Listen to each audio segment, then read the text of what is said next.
#Real Race Talk. It's the Revved Up Sports Show talking local, regional, and national action. Here's Bobby Chaffee and Rodney Rodriguez.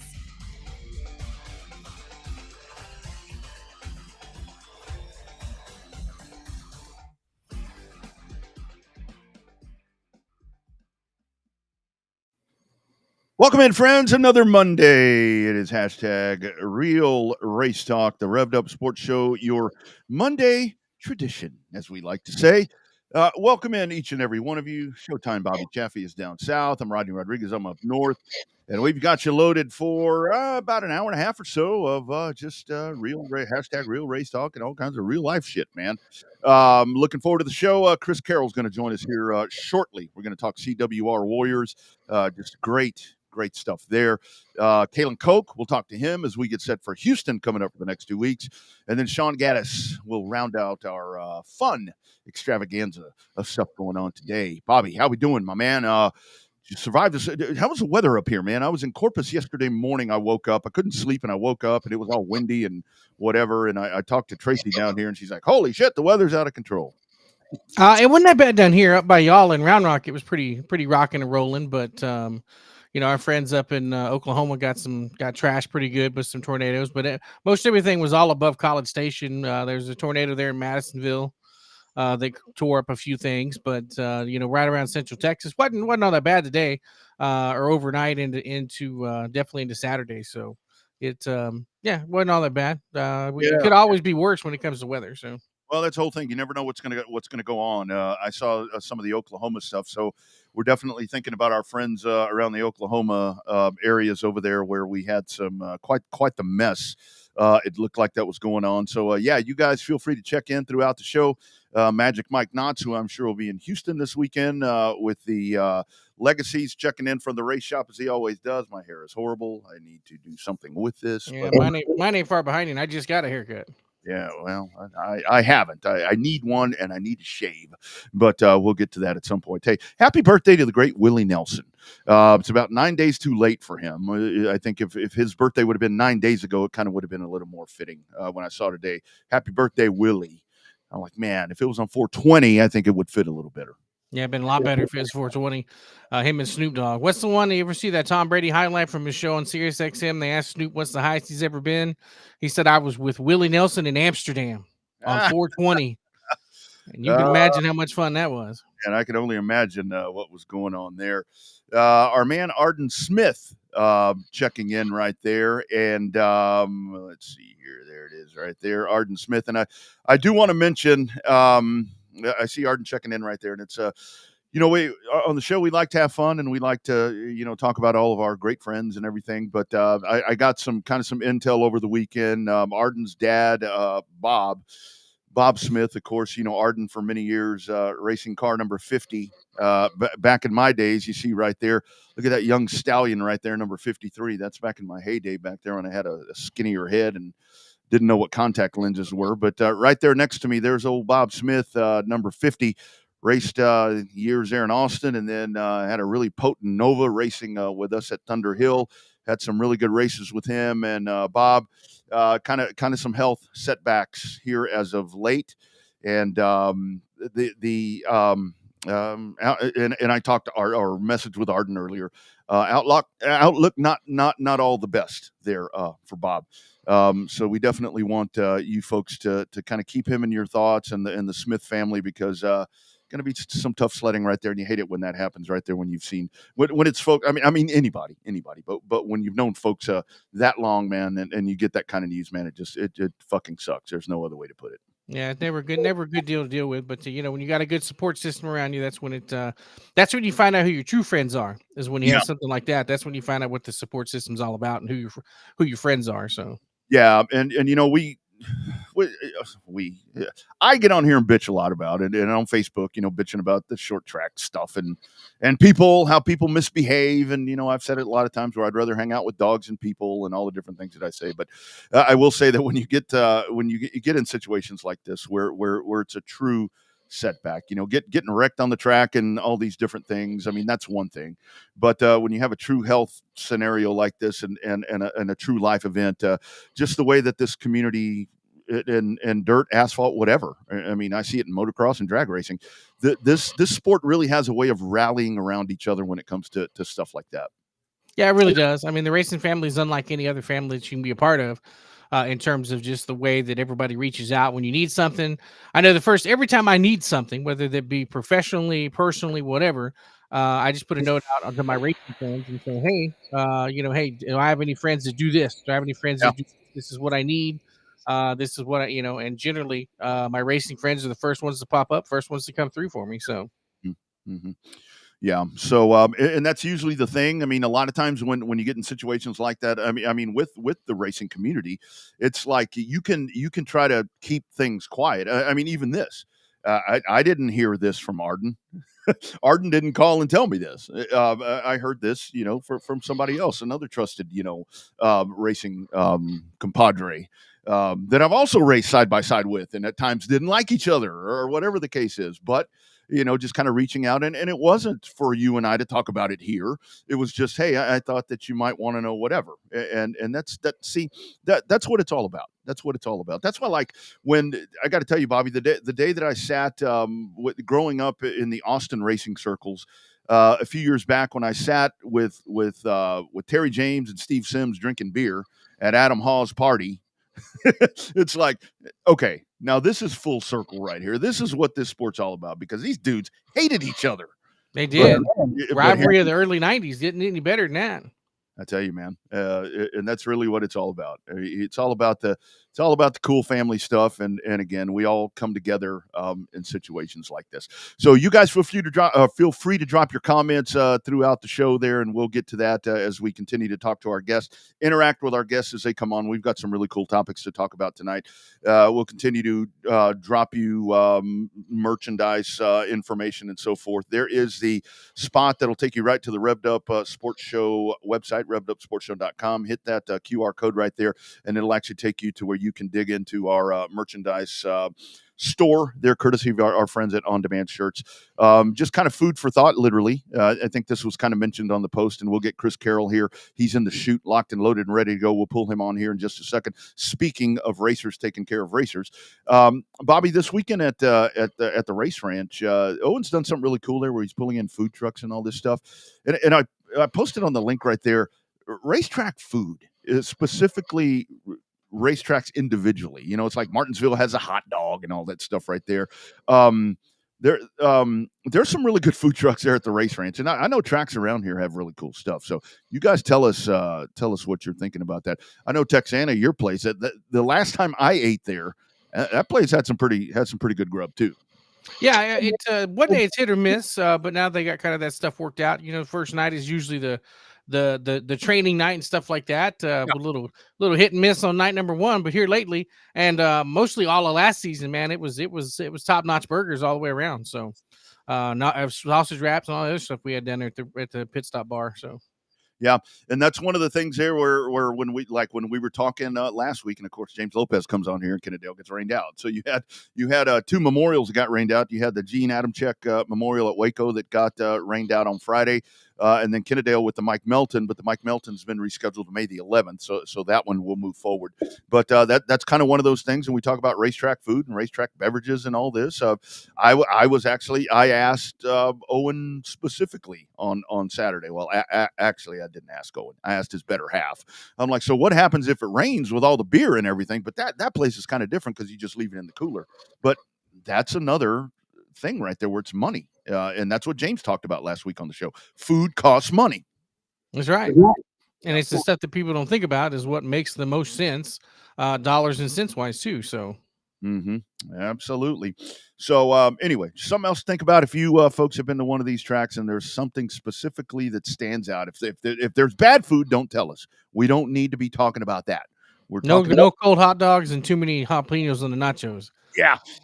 I only got 3 jalapenos on my enchiladas at ABC Speedway. We don't need that stuff. What we need is, boy, I sure love that burger at Round Rock Speedway or something like that. That's what we're looking for. Yeah, none of the negative stuff. Like when we talked to the promoters, they're like, somebody complained about a cold hot dog. Somebody complained that there were too many jalapenos on the nachos. Yeah, exactly. All right, let's go diving in. We're going to talk about lots of things to talk about, but we head down south And we're going to talk to our man Chris Carroll, checking it. But Chris, you got the setup there, dude. You look like No, it's my office, man. I got a lot of years behind me, so you do a lot of crap when you collect it over the years. I was going to say you look like an attorney, or you look like no. It's that I give away all my trophies when I win races, so I don't have a lot of trophies. I got a bunch of checks, but other than that, I just give the trophies away. So I get to give my accomplishments, and be honest with you, the only one up there I give a shit about is a 1987. I got Student of the Year, a general contractor, and then I quit school the next week, so it didn't matter. Said, well, I've hit the top. I'm done. I quit. That's it. You hit that ceiling. It's time to call it good. Yeah, you know when to stop, right? Well, I haven't figured that shit out in the racing yet, so I don't know when to stop, man. I'm 53 years old. I just trying to figure it out. I hear you, man. I hear you.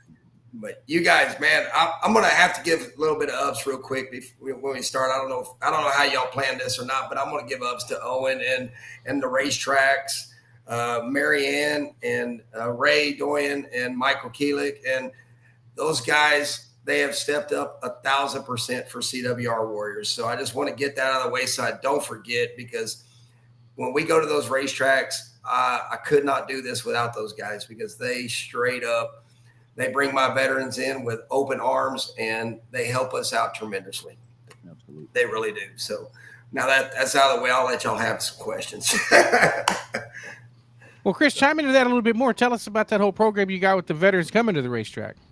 What we do, well, if you look at our schedule on our website, we had about 65 events planned this year. I think we're 15 or 16 down already. But what we do is we bring the veterans into our race shop first and foremost, and we give them a place to be and, hang out. They want to work on race cars, we work on race cars. They want to talk shit, we talk shit. They want to drink a beer, we let them drink a beer. We don't like it, but we let them drink a beer if they bring it with them. But yeah, it's just a place for our veterans to come. And we got a pretty cool shop here. So we can work on race cars. They want to work on their hot rod. Hey, pull it up. We'll put it on the lift. Let's work on your hot rod. Just a place to be, man. And it gives them back that camaraderie of what they learned in the armed forces. Because in the armed forces, it's all about team. It's all about the United States. It's all about our country. And it's all about structure. So when they get out, whether they get out, for injuries, whether they get out, just they did their 20 years, man, the military just drops them. So they got to have a place to go. They got to have a place to be. And right now we've got on the books, we have 22 a day committing suicide, 22 a day. Well, we did a little bit deeper dive into that, and it's actually 44 a day. Yeah. Because they've got these rules of how they regulate these guys committing suicide. So we're trying to give the veterans a place to come and hang out. And if they need advice, hey, we got a bunch of veterans here. Or we have other resources with our medical stuff to give them. So we just give them a place to be. And then if they want to stay with us, they go to the racetrack with us. And we've been averaging 6 to 7 veterans every race event this year. It has been absolutely incredible. We've had special forces guys. We've had, bomb guys, you name it. We've had pilots, Air Force pilots, we've had them come and never been to a dirt track in their life. And they just eat this up. I mean, they just love it. I mean, because it's the camaraderie behind, like you guys were talking about earlier, the camaraderie behind our racing team. We're all competitors on the track, and some of us don't like each other. We all know that. But I tell you what, if that someone they break, we go help them because we want to race, So and that's what they get in the military. So about, I guess, last year, middle of the year, I had to quit racing, and I said, you know what? I sold everything. Or the year before last, I sold everything, and I woke up in a cold sweat, guys, because racing is in my blood. I didn't know where to go. I mean, I was depressed. I didn't know what to do because I'd given up racing. And now what do you do every weekend? What do you do with your time what do you do when you got that in your blood? And I won a lot of races, man. I've won championships. I've got I've crew chiefed a lot of winning cars. How do you quit that, man? How do you quit that? And then was drinking some tequila with a buddy one night, Jonathan Knox, and I said, man, I got this idea. He says, what? And I said, I got an idea, man. And he's a veteran also. I said, what do you think about us starting a nonprofit, a foundation to get veterans involved in racing and bring them to the racetrack, bring them into the shops, bring them into our deal, into our lifestyle? He goes, well, I don't know shit about racing, but I'm a veteran. I like it. Let's go. Yeah. And, you know, and a bottle of tequila later, man, CWR Warriors was born. We, what we did is, it's Carroll Walker Racing, which is, you know, Chris Carroll, Jeff Walker. I don't know if y'all know who Jeff Walker is. I know y'all know who Michael Walker is. Yeah. So Michael Walker is Jeff Walker's son. Well, Jeff Walker was my crew chief for years. I mean, and he, and we started CWR Racing 26 years ago, 22 or 26. I think it's 26 years. I don't know. We didn't put it down on paper, but how do you get back, man? You know, and why? When you quit, what happens to you? I mean, you know, what do you do? What do you do with all your knowledge and all your time that you put into this sport? We don't. Yep. We just die, you know. And screw that, dude. There's a better way. Let's get back to our community, get back to our veterans, and get back to the people that gave us this ability to do it. Yeah. I know that's fast and a lot, guys, but I'm very passionate about it. And so is my board is very passionate about this. So we're trying to grow it as fast as we can. And Chris, when you talk about that, I mean, a much different scale. I mean, with racing, I mean, you know, I stepped away for a while and I wound up back in doing this shit. And here we are. I'm deeper in than I ever was before. But just talk about that part. You know, I know, I mean, these days with mental health and everything, that's real shit. Whether you want, whatever the thoughts are, but for veterans, when their time is done, and like you said, no matter how long that tenure is or how it ends, you get back into the real world. In the military, you're programmed a completely different way, and then boom, hell yeah, you're just thrown back into this shit show. And there's got to be something, and that's I feel your passion what you're talking about with CWR. I'm going to tell you, man. We have a 4x8 table in here. It's a sheet metal table and it has become a spot for our guys. And sometimes we sit there. We're working on sheet metal sometimes, and sometimes we're talking about politics. Sometimes we're talking about women. Sometimes we're talking about jobs. Sometimes we're talking about the craziest shit in here because. Guess what? We're guys, women, and we have women veterans that are coming to our place with us. And man, they get deeper than we do. I mean, they're more vulgar in the system. I mean, they just straight up, they love it. It's awesome to see them, the camaraderie. Sometimes I step back and I look in awe of everything that's going on with these guys. And so just I'll give you a quick deal, man. We had a veteran that came into us. He was he just got out, you know, and he's in the IT world, knows nothing about racing. Met him at an Applebee's, and he comes into our program and didn't know nothing about none. He had no job interviews lined up. He had no place to go. By the time he left here, he had a job interview lined up, and he had hope, you know, and 3 weeks later, he didn't get that job with us, but because the catalyst pushes him forward, and he's got a job, and he's loving life, man. And he is a massive CWR Warriors supporter because of it. You know, I mean, it's incredible to watch the camaraderie of the group. Just like we were talking about our racing, dude. I've gotten flat tires and been in different states. I pick up my Facebook. Who do I know in this state? Who races cars? And I get help. That's just the way racers are, you know. And my ultimate goal for this is for every dirt track team out there, good, bad, or indifferent, to take a veteran to the racetrack.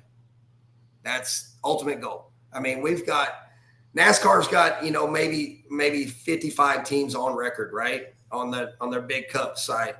We got 40, 50,000. We can make a difference. Mm-hmm.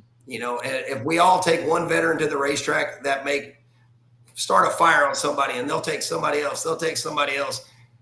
And dude, just giving back to those guys that have given everything for us. The PTSD side of this thing, man, PTSD don't exist. It don't happen. It's not real. Bullshit. Holy crap. I didn't realize I had PTSD until we started studying everything and getting into it and seeing what these guys really need and why. That why. Nobody asks the why. They just go at it. So, but yeah, I am passionate about it, guys. And I know y'all ain't getting a word in edgewise, but I really am passionate about what we're doing here at CWR Warriors. Absolutely. So, Chris, what I think is good is that sometimes the veterans feel like they get forgotten, and that sometimes is the real world is they do get forgotten. Absolutely. And I think the best part about your program that you're working with is it's a chance for them not to be forgotten, and it gives them a sense of purpose, and it gives them just something to do. Right? When you come, like Rodney said, you're wired differently in the military. I have lots of military friends, and they are wired completely different like me because it takes a special person to lay your ass on the line for somebody else that you don't know, and I'm not that person. And so it's a special group of individuals, and I think the fact that they're able to just find, even if it's just a sense of belonging with other veterans, right? Not just because the racing part's cool and kick ass, but it's a sense of belonging that, you're not alone. If you got the PTSD, somebody else got it. This is how I dealt with it, or let's go deal with this together. And I think it's an all-inclusive program that you got going there, and I think it's a damn good start. For something that starts as just a little local short track program. It's more than that. It's way more than that in principle and in theory. And it's a cool deal to be a part of, man. Thanks for coming on the show and telling us about it. Man, well, I really appreciate it, guys. And it's so much fun to watch the families, because we don't just, when they come to the racetrack, we're not just bringing veterans in. We bring their entire family. We bring everybody in. If they got 10 kids, we bring 10 kids in. It doesn't matter. It's about bringing the family and as a team. And we've got a gentleman that works with us, and now he's bringing all the food, and he's a veteran, and it's active duty actually. And he brings him and his wife and his four girls bring all the food. I mean, and they sent out a spread for our veterans now, and it gave them a sense of place, and they've never been to a racetrack ever in their life, guys. Yeah. And they are hooked. They've been at every race since we started this year. So they're hooked, man. It's awesome. So that's what it's all about. And I mean, it really seems like to me, a lot of folks want to poo-poo on NASCAR and stuff. NASCAR does a really good job, with veteran affairs. I mean, they may fuck up a lot of other things, but they do a really good job with that. And it just seems like to me, Chris, we're racing, like you're talking about, the camaraderie, the family aspect, and all of that we keep going back to. Racing is just that, and I think that maybe it embraces some, because these guys and ladies are lost when they come out, and when you don't give a damn what they've been through. And it's like, Chris, I got to tell you, I do a daily show with a veteran, with a Marine. And when I first met the guy, he would talk about, I'm programmed to kill people and all this different stuff. And I was like taken aback. And the more that I've gotten to know him, it's like, dude, it's crazy. And then you get into this world. It's a good marriage, I think, this sport and what you're doing there with CWR. I believe it is, and I believe it, and it's growing so fast with our company that we struggle keeping up with the day-to-day because of it, so we're trying to grow as fast as we can, and we'll take all the help we can get with getting these guys into the racetrack, getting more teams to go. If we got a team that wants to support some of our veterans, by all means, y'all reach out to me and we'll get some veterans. We'll show y'all how the system works. We'll show you how to vet them. We'll show you how to make it all work so you can take guys to the racetrack. And then, and if we're financially able, we'll help you pay for it. I mean, that's what we're about. Yeah. So and then I'm telling you guys, Owen and Marianne and Ray, and they've all stepped up, and they're really, we couldn't do it without those guys right now. So it's been a great deal, man. Sure. And we really appreciate y'all too, because it puts us in front of everybody and puts it out in the open. It really does. So, hey, and by the way, have y'all been paying attention to the STEM series? I have. Actually, you stole my thunder. I was going to ask you about that race in Texana, because I was down there for that. I kept calling Jared Michael Walker until he came up and told me at intermission. He says, "Hey, I'm Michael Walker." I said, "Oh, okay." And so talk about that experience. That had to be cool for them veterans to come down and experience winning a team car, somebody coming through and winning that race. Yeah. And that was by design, because I built a new car this year, and it ain't no secret. Y'all can see it on TV that I'm struggling a little bit. I'm still one of the top drivers, but I'm struggling with the car, and I got a race winning car sitting in my shop, and Jared asked me a couple times, "Hey, when do I get to drive that car? When do I get to drive that car?" I said, "Well, text Anna." And I knew what I was doing. I knew exactly what I was doing when I put him in that car. I knew where I was racing for. It sure the heck wasn't for the win, because Jared Maupin is he's a Kyle Larson in our local dirt track, guys. I mean, he is a phenomenon. That kid, I watched him grow up. We both cut our teeth at Rio Grande Speedway. So, and all ups to Robert Tazier for putting that deal together down there, because Robert Tazier has produced a lot of fast dudes. I mean, that guy, I wouldn't know how to drive dry slick if it wasn't for Robert Tazier, because I don't know if y'all have ever been to Rio Grande Speedway, but slick is not the word for it. Everybody thinks Saturday night at our track was slick. It was not slick. I mean, we would take a 700 horsepower and detune it down to 200 just to try to make it go around the track. I mean, that's what we learned to drive on. And Jared's dad, Bobby Maupin, I bought my first modified from that guy. Wow. And so it was full circle for me. And later on, me and him had cut our teeth, and we had our camaraderie. We had our fights, and me and Jared's dad, we went back and forth on the teams, but to have Jared drive a CWR race car was a freaking honor for me, because to watch him grow up from a baby. And then you go this weekend with, Logan Dinsmore winning. I held him as a baby. When he was a baby at the racetrack, I literally held this kid, and wow. I just got my ass whooped and you can't even be mad. I mean, you can't, I wanted to, but I couldn't, but I got my ass kicked by a kid that I held, so I'm loving where our local dirt track's going right now. We've got a group of talented kids, even this weekend at I-37, I was the oldest, highest finisher. Let's say it. I don't know. I was fourth place, and I lucked into that, guys. By the way, I don't know if y'all watched the video, but I freaking lucked into that damn finish, and I'll take it. But I think, how old is Chris Morris? Anybody? Is he 27? Yeah. Late mid to late 20s for sure. Yeah. Okay, so Chris Morris is, and then you got Jared Maupin's 26, and you got Logan Dinsmore 21. And Logan, he found something, and he found some confidence, man. And shit, does it show. I mean, this kid I didn't realize there was a line anywhere near that. You know why? Because I'm old as hell and I couldn't see it. But he found that line, and I'm watching it, and I'm going, well, I'm going to follow him. Then I said, well, I'm going to follow Jared. Well, shit, I ain't following nobody, because guess what? They gone. Yeah, so, yeah. But the group is the kids that are coming up. Yeah. And back to the point of where Jared Maupin learned to drive race cars, and the way his dad brought him up, holy crap, his dad did a great job. And Jared is a once-in-a-lifetime talent.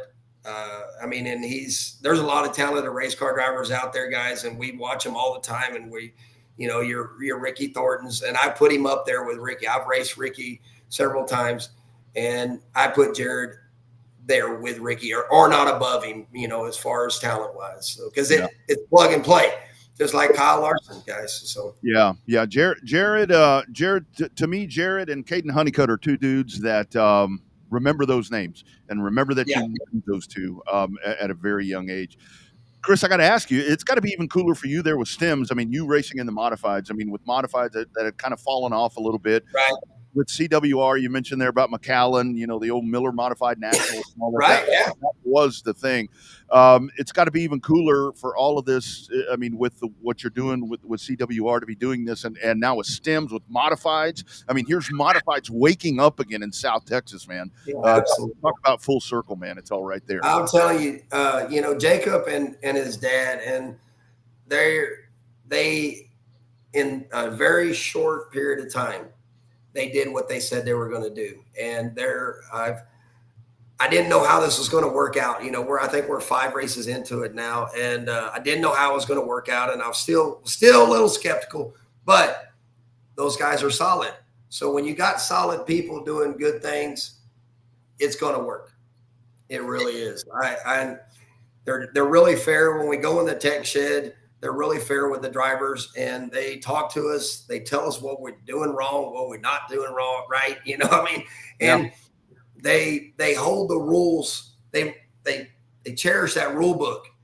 And let me tell you, the best way to make a class right is give us a set of rules. Let us work inside those rules and hold everybody to it. And if we get that, the class is going to flourish, period.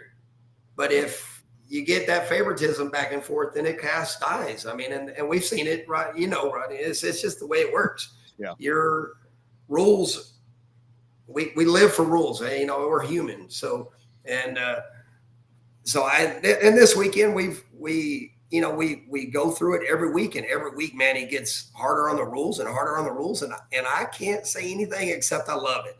I really do. Well, the car count keeps going up. I mean, right. And that's like, okay, that's good, because it's usually reverse.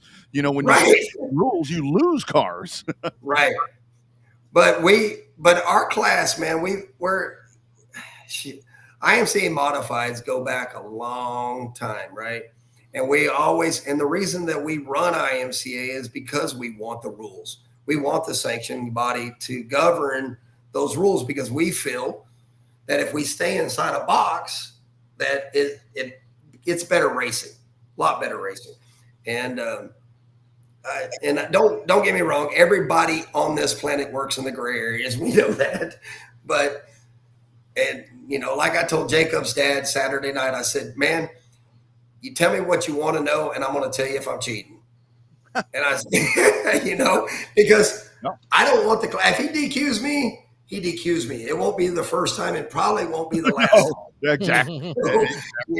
It's like a badge of honor. When you get thrown out, it's like you're pissed off, but it's like, hey. And that's, hey, Bobby, Jared's dad DQ'd me one night and it wasn't even me, it was Michael Walker. He DQ'd us. I was crew chief in the car. He DQ'd us for a 2-inch door panel. And in the rule book, I was under the impression that I got a write-up, not a DQ. But I got DQ'd, and it was 1,000 to win, so it felt bad.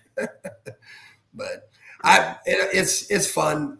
The STEM series is a good thing for modifieds, and Jacob and his dad and Pittman did a great job when they decided to do this. So I mean, I'm very happy for them, very proud of them, and I'm going to support them. And I wasn't going to hit all the races this year, guys. I just, because of my schedule. I don't know if you looked at my schedule on my website, but 65 events, that's heavy, and so I wasn't going to make all the races, but now I think I'm going to get to make them all. So awesome. Because those guys, the STEM series is just phenomenal. Sure is. So I'm just happy everybody's embraced it.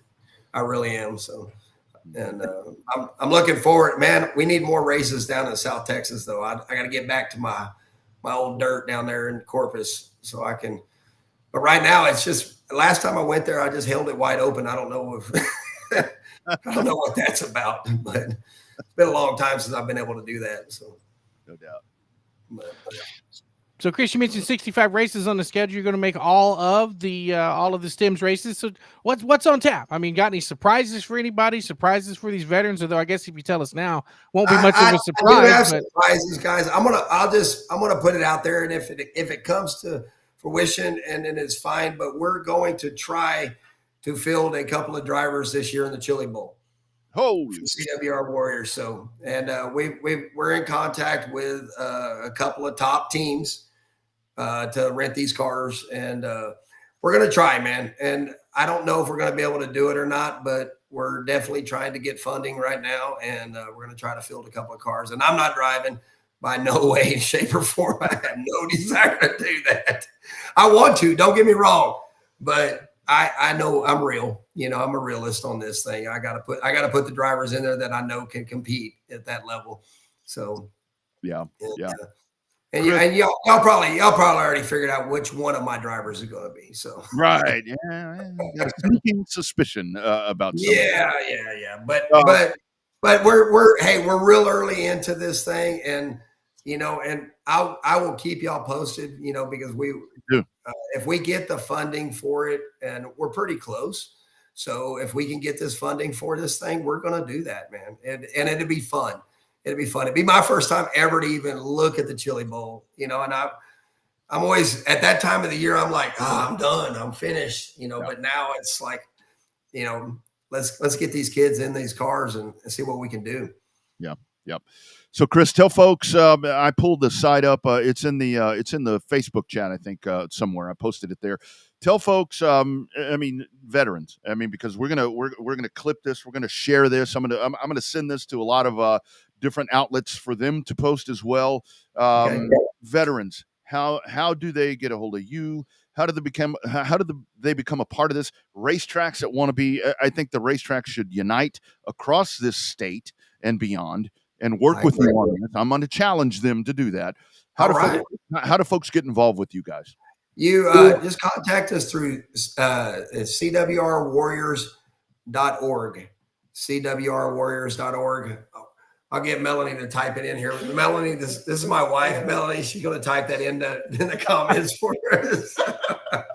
But yeah, because if I type it in, you guys, you're going to have all kinds of crap. Yeah, you'll send us to like a porn site or something. We don't. Yeah, well, you get one letter wrong, and it's like, oh, look out. Yeah. I don't know what a butt plug is. But yeah, we'll get it in there. We're trying to figure all this stuff out too. So she's got it going on now. She's trying not to be seen.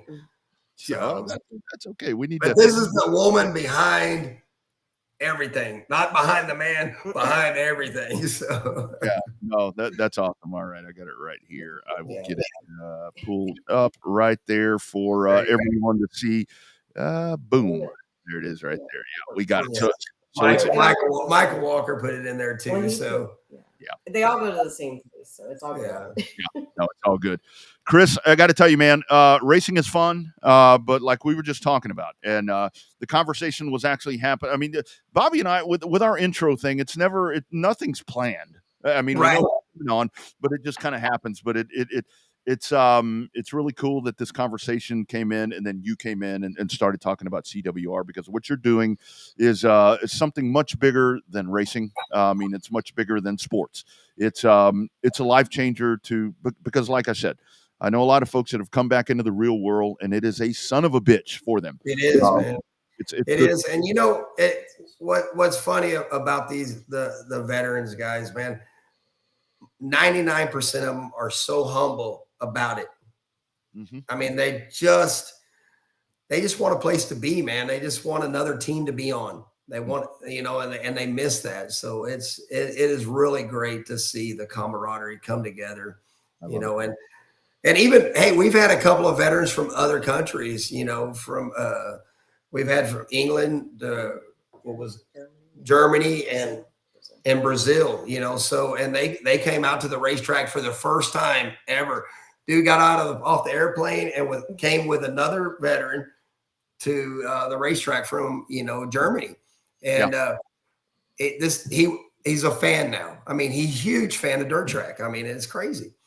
I'll tell you, I know May 18th is a Stims race at the race ranch. Yes, Let's sir. do a big thing. Let's do a big thing. Let's do it, man.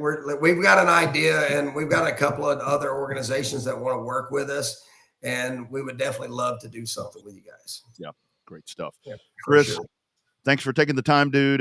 God bless you for what you're doing, man. You're a saint, man. You are a saint. No, I don't think that, but thank you guys for having me on, and thank y'all for letting me take y'all's time, man. I know I took most of the conversation, but hey, makes our job. All right, Brett, guys. I've got beer to go, so that's good. Yeah, here's my wine. All right, take care, Chris. Y'all. You got it, man. Take care. Bye, guys. You bet. There he goes, Bobby. That right there, I think that is so important. That is so important. And like we were talking about, and we've mentioned it, whether it was on the old show on the horn or whatever, to where, NASCAR does do a good job with that. And I know that as race announcers and everything, that we honor the veterans and do everything as we should before the races. But that right there, because it is, I mean, it gives them a place to be. I think what he said right there at the end, they're used to being on a team, and you get to be on a team again. And I think that's a big deal. Well, they get a sense of purpose, and that's what they're looking for. So I think that's a cool deal he's got going. I know they were really excited. It's funny, right, when we were interviewing Jared for winning, he's like, I don't know any of the sponsors. And then Chris pulls up right in front of him and said, Chris, take the mic. Tell us about all these sponsors and these veterans you got. I bet he didn't have a problem with that, did he? No, he took that mic and ran with it. No problem at all. No doubt about it. Good stuff.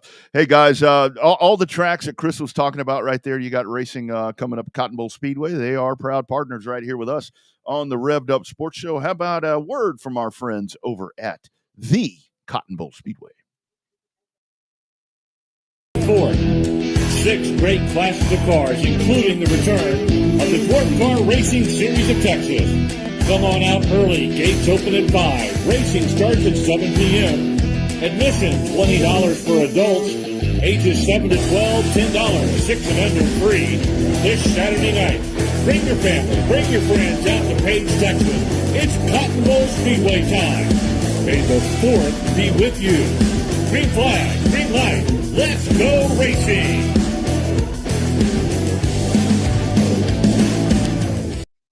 Indeed, as we dive into May, and May is going to be a busy month, Bobby, and Cotton Bowl will be off and rolling right there. But man, you look at the May schedule. May the 11th, for one thing, everybody and their mother is racing that weekend, man. We've got a loaded May coming up.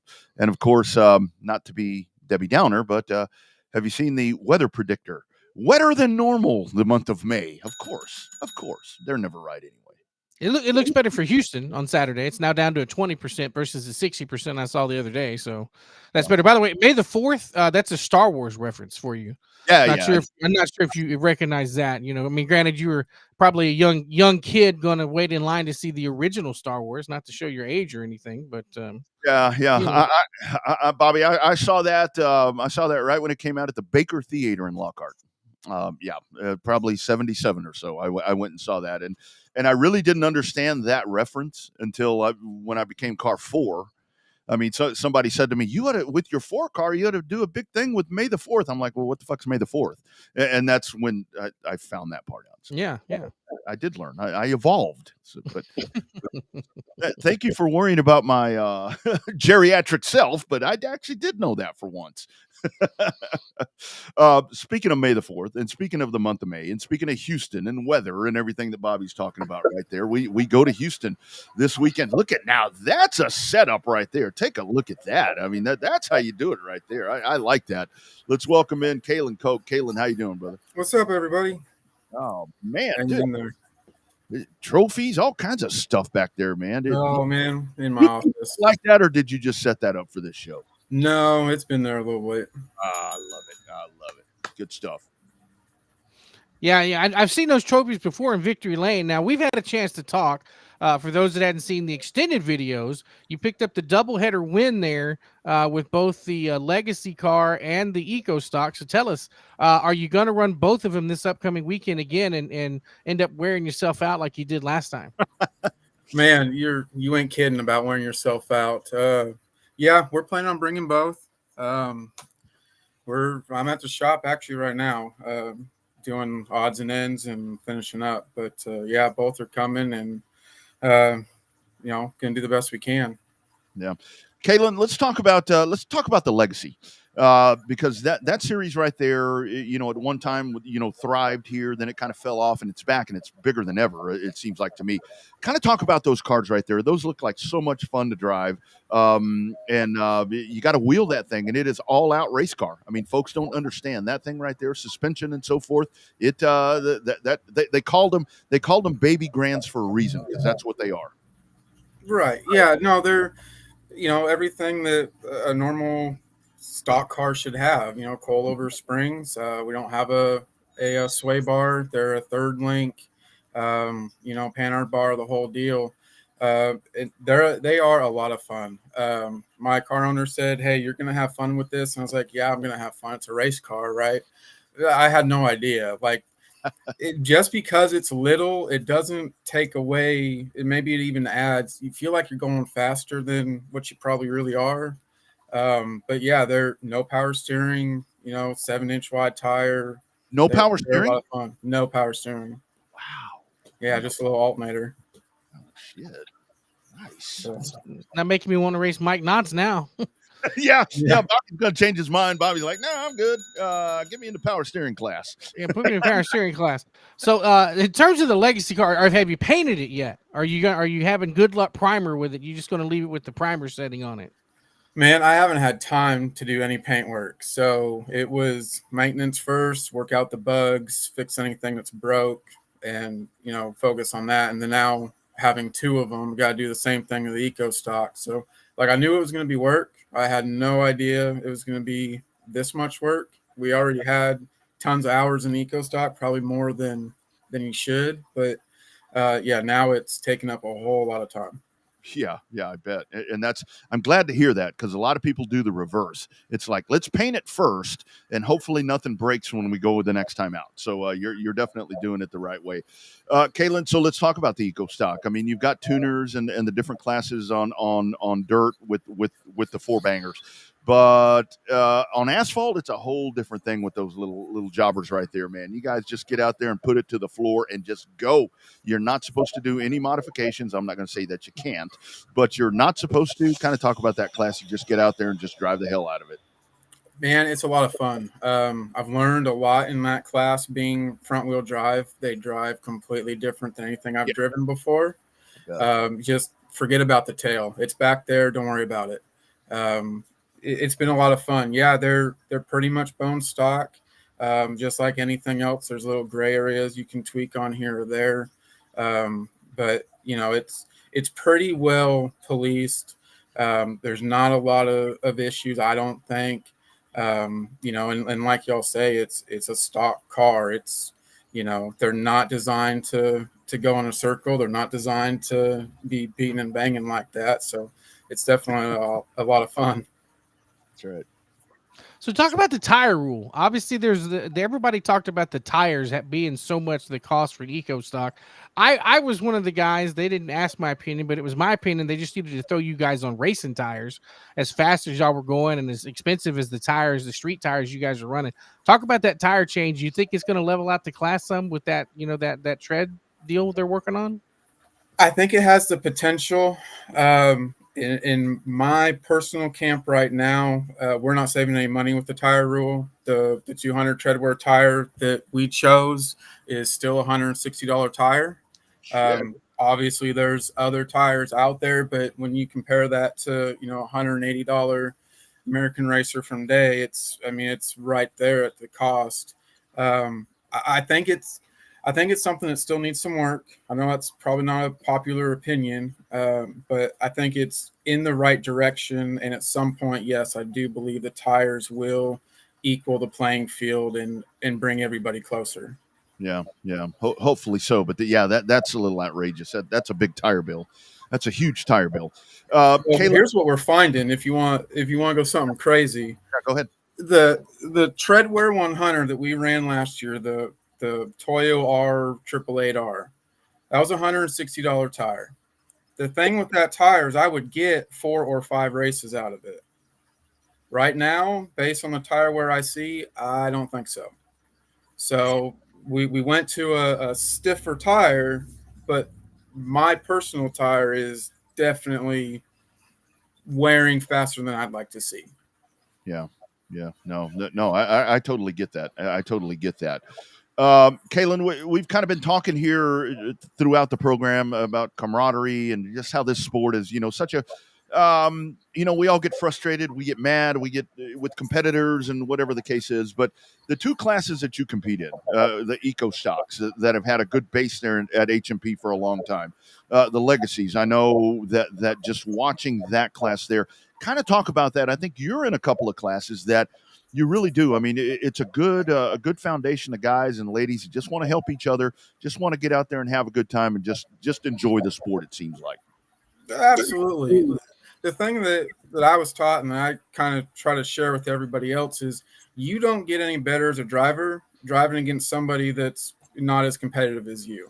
So in order for you to advance as a driver, it kind of takes and becomes your responsibility to go help some of them other guys that maybe are struggling or have questions or what have you. But it's no fun to go run and just go run by yourself. If you're just making laps, you can do that on a test day, right?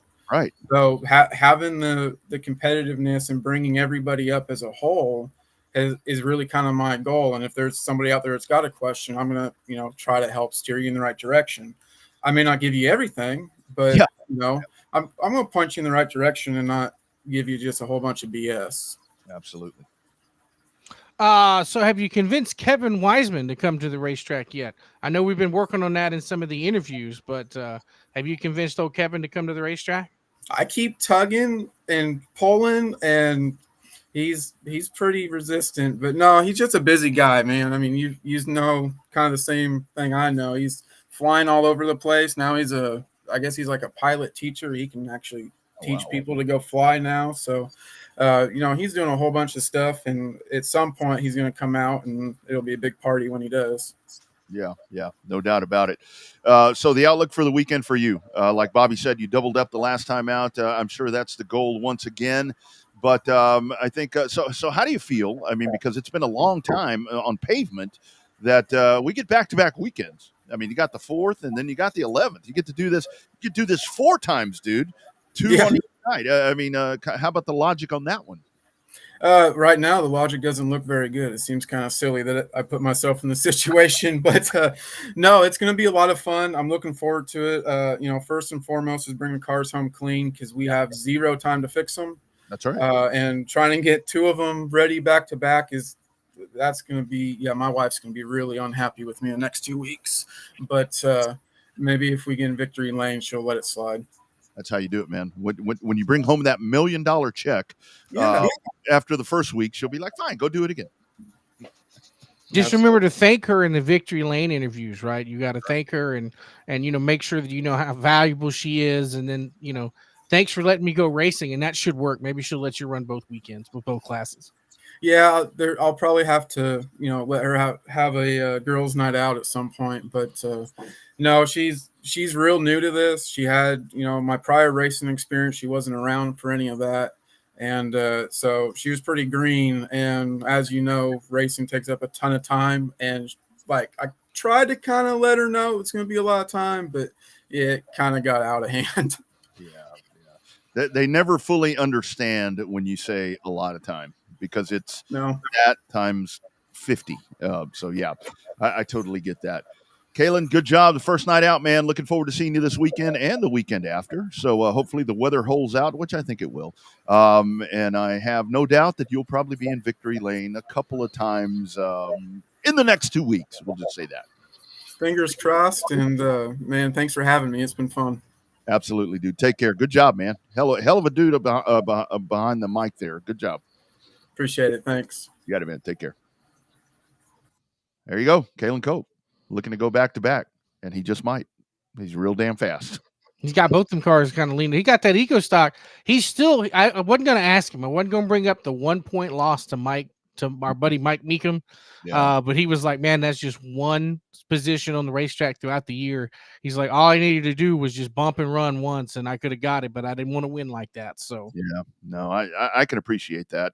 But again, it's like when you keep up with that and you really do go back and reflect to where it is one spot, it's like, God dang it, things could have been different. But yeah, good stuff right there from Kahlen Koch. So check him out. It'll be easy to spot both of those cars. I actually had pictures of those cars, and I didn't even pull them up while he was on here. There's your QR code for your merchandise if you want to get some of that good-looking RUSS merchandise. But here is more or less what he's dealing with right now. There you go. He's got the Eco there, and he's got the other on the other side. I like how he's got the cockpit covered up there on the Legacy. It's all that speed secret he's got in there. I'm surprised they don't have covers over the hubs and stuff, as fast as he's going in that 58 car. I know, right? I mean, that's kind of the one to cover up. I mean, because he's made some big time moves in that machine right there. Because that class right there, I mean, while the count's starting to build back up, I mean, you figure between Gibson and Mike and Soren and those guys, I mean, that's pretty competitive right there, man. They hang those things out and just drive the piss out of them. There's no other way to say that. They're a whole lot faster than eco stocks were back when I was running eco stocks in the early 2010s. So those damn things, they're a full second and a half, almost 2 seconds faster than what I was running back in the day with the high five. So they book it now. Yeah, very, very fast are those race cars. Pulled up that QR code right there from our friends at On Demand Shirts. Before we talk to our man, Sean Gaddis, how about a word from our friends at On Demand Shirts?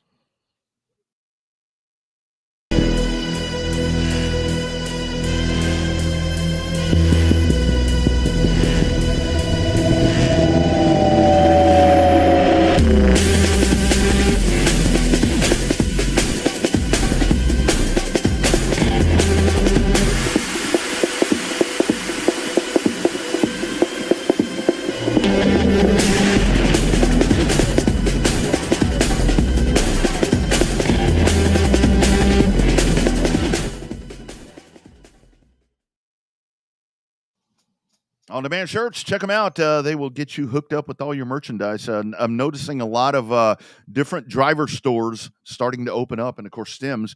We were talking about Stems. On Demand Shirts has their store. They're available also. They had a special going on, I think, for some of that. I think that may have passed, but just a great place. It goes to the points fund. Yeah, to the points fund. Exactly. Great folks right there. They will hook you up with all the good stuff. Bobby and I are all decked out, and we look great thanks to our friends at On Demand Shirts. Let's dive in once again. It was a big weekend over at Arklatex Speedway. We've been talking, and it all ties in right here. We were talking about modified racing, talking Stems Racing, and talking to Chris Carroll there earlier. Here's a dude that punched the pay window this weekend himself. Let's welcome in for the first time on the Revved Up Sports Show. It is our man, Sean Gaddis. Sean, how you doing, brother? Doing good, sir. How are you doing? Doing well, man. Doing well. Boy, I like your background. We're complimenting everyone on the background, man. You got a cool beverage over there with you, man. You're looking back out there. Just got done eating dinner. Came outside. The wife was ready for bed and everything. So I was like, step out for a minute. No doubt. Sean, talk about the weekend, dude, there at Arklatex. Nothing like getting that win, and you look pretty fired up with that burnout. Oh yeah, I was so ready to get that done. Chris has been able to beat me. I've been able to get by him or have a chance to win it like twice and then just give it back to him. And then I was like, I'll just got to charge this lap traffic and get through it as fast as I can to not give it back to him this time, So, yes, sir. Awesome. So, Sean, there's nothing like winning, but I think sometimes people forget that these races are hard to win. The guys that make it look easy, they have something special going on. But a lot of people they're like, oh, there's a burnout. Oh, he cut donuts when it was over. It's okay to celebrate when you win, right? I mean, there's nothing wrong with that. I mean, you spend a hell of a lot of money, hell of a lot of time away from the family to go and do this stuff that we love so much. And it's like, I just won. I'm going to celebrate. Don't give me any grief about it. Yeah, well, especially when you win at Arklatex and you beat Chris at his playground. So that's just in itself an accomplishment. And then the rest of the crew that was there, like you had Tanner Mullins, you had Joe Duval, you had Gary Christian, like, and Timothy Colt. Like, Timothy came down from a late model. Like, all those guys go running with USMTS, and they come down and run with us every now and then. And when we get to race with them and be competitive with them, it's pretty nice. Yeah. You keep mentioning Chris right there, Hennigan. I mean, that's one of those dudes right there. Like you said, I mean, you beat him at his spot, beat him in his place, and to get that done. I mean, how'd you feel coming to the stripe? I mean, I remember the first time I won a main event, and it was like, holy smoke! You know, I think I was shaking in there. I knew that I was going to get it, but still, I mean, when that happens, and you beat him there, had to be real damn special. Oh yeah, I was fist pumping going to the checkered. Yeah, love it. And I was hoping though, I was trying to get past Dad to show him that I was in the lead and that I was about to win this thing, but I didn't quite get to him. So yeah, that's awesome. Yes, sir. But so what's next, man? Obviously, you want a couple more wins. I mean, what's on tap for the rest of the season for you? I mean, a win this early in the season can change your perspective on the season. So talk about what this win did for your program moving forward for 2024. For sure, it gives you confidence going to the rest of the season. But right now, we're mainly just me and Dad. We're mainly just focusing on getting as many laps and getting as many test sessions in before we go up to Wisconsin for the 100,000 up there, and we have ideas that we're trying to see which ideas are better than others and work it out that way. And Friday night, the car was good, and I didn't really want to adjust on it too much for Saturday. But then again, we're trying to test first the 100,000. So I was like, we got to do something. So I threw out another idea that we were thinking of and everything. And it was still decent.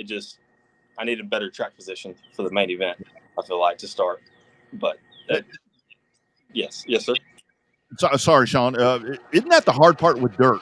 I mean, because it's like you hit on something, and then the next day, the track changes. Everything changes, man. It's got to be so hard to have a consistent baseline on how to set one of these things up. Oh, I think he froze up. Maybe so. Yeah, he looks a little frozen right there. So let's try to get him back on. We'll pull him off and try to get him back on when I see him moving again right there. It's that beautiful outdoor nature that I was talking about right there. It's good for the cell signals. Let's try. He's still looks like he's still frozen right there. So we'll let's try to pull him back on. It's a good looking picture of him though. I think he had to make that his profile picture right there. Make that the hero card. Okay, so we'll drop him off and try to get him back on, and we'll go back and revisit that question there. But again, talking to him right there with USRA modifieds, I mean with stems, IMCA modifieds, all of that, Bobby. We're having these conversations around here. You've got the Touring Outlaw Modified Series, dude. Modified racing around here is doing really good. We pulled up the comment there a while ago. I mean, there is no lack of modified in the state right now. Yeah, no, there's not. I mean, I think it's a good thing. I mean, think how many big mods they had at the Tom's race at Waco last weekend. Tons of them. I think there was 35, 36 cars or something down there at Waco. So that's it's hot and heavy everywhere you go now with any kind of big mod right now. No doubt. We got him back, Sean. That question there was with these cars with track surfaces that change and wind and sun and everything that happens right here. How hard is it to get a baseline on one of these things? Because it's ever changing. It's ever evolving. Well, MB, they send us out with a pretty good baseline. And then you just got to critique on it for what the driver preference is. And but with as competitive as we've all gotten, you've got to go for just a little bit more in everything to get that little bit of an advantage. We've been on the rule book for so long, the same rules package practically, that everybody's figuring out every little nick and cranny to get out of the car. And it's hard to come up with that little edge and be perfect. It literally takes being perfect all night long to get the win. And it's hard to get that baseline and just be that consistent with it everywhere. Yes. So, Sean, one of the guests we had on earlier was talking about the plus and minuses of having a really good rule book, and not so much the rule book itself, but the enforcement of the rules. And it seems like, some guys like it, when the rules are heavily enforced. Some guys don't. Where are you? One of those guys in the middle that you like it, but if you're getting DQ'd over a bolt hanging down a half an inch, that's not really going to affect the car a whole lot, is it? It's not going to affect the car. I got disqualified in my first USMTS heat for being 5 pounds light. So like that 5 pounds didn't win the heat, but a rule's a rule. And if you got to draw a line somewhere.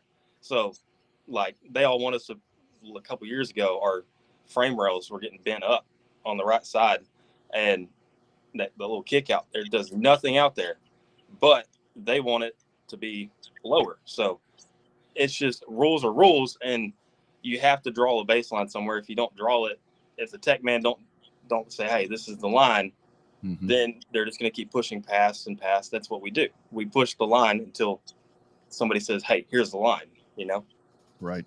Yeah. That gray area that keeps coming up all the time, that always gets pushed.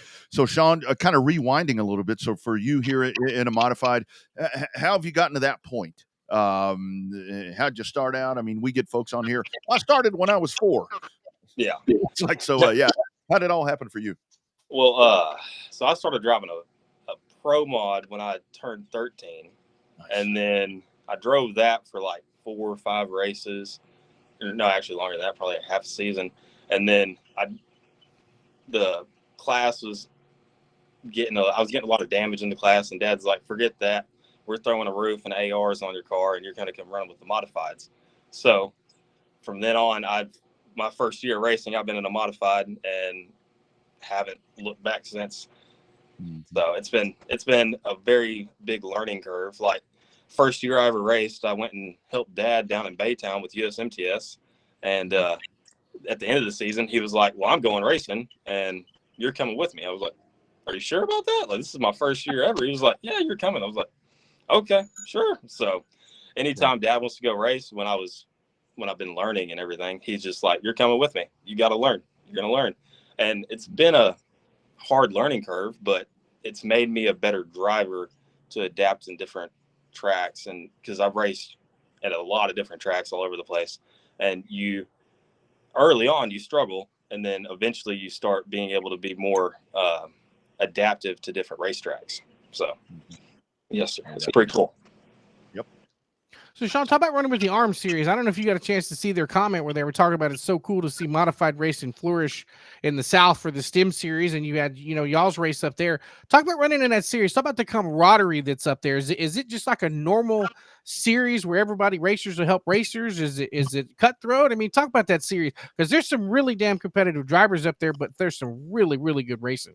Oh yeah, well there's really competitive people. That's the whole reason we do this, is because we're all super competitive. But everybody that races with us, just about, like there's probably a few of them that aren't that way, but everybody, like, you'd be able to call them over at any time and they'd come help you.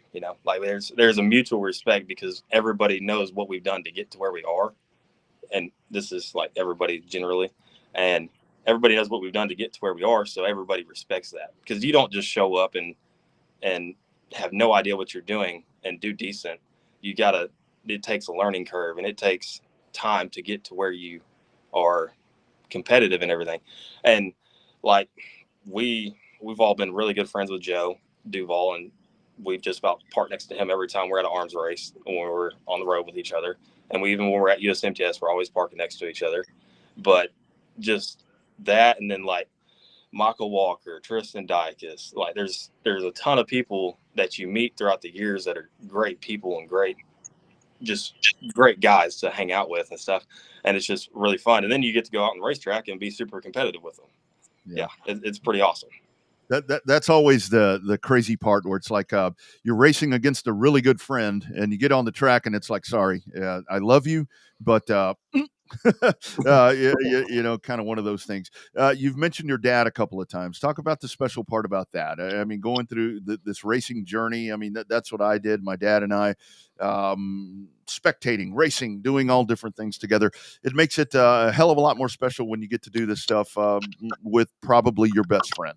Oh yeah, for sure. Like, I probably don't have a classified best friend very much, but I got dad and our crew guy and everything like that we go, and we're all pretty tight. And shoot, me and dad, we race for just me and him practically.